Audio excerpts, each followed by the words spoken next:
I brought in some drawings. My great uncle was a World War II cartoonist. He came from a little town in Missouri, Gower, Missouri, and so these are some of his original drawings. I did a little research. He enlisted in 1942 in the Army. He'd been a cartoonist previously. He'd worked for a couple of newspapers in the hometown that he came from. He was a PFC, but he ended up with General Patton's Third Army. So throughout the war, I mean, he's incredibly talented. They're really well developed for a young kid. Here's the picture of him. He doesn't seem to be that old at the time. What I like about it is it's as good as it gets artistically and with the cartoon narrative, and yet going forward into the war, he goes through engagements, and I see that he was killed in 1945 in action in Germany.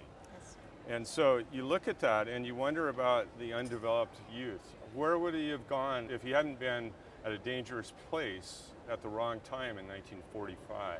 If you look here, you know, this is a great cartoon. There's like a yellow-faced GI, a little bit of his age, who's bragging to one of the village kids in France about how he scared the Nazis away, and yet they're right above him.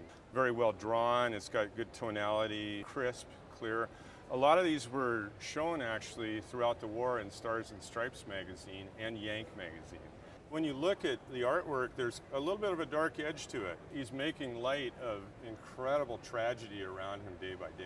Right. Have you had them appraised, or have you had them looked at? No, they were just handed down through family and ended up with us, and really no attention was ever drawn to them. They were just in a box. We got them, and then I appreciated them because I thought it was a real honor to have it on his behalf. I don't know how many of the correspondents and cartoonists were killed in the war. There were not many who had risen to the level of Yank and Stars and Stripes magazine.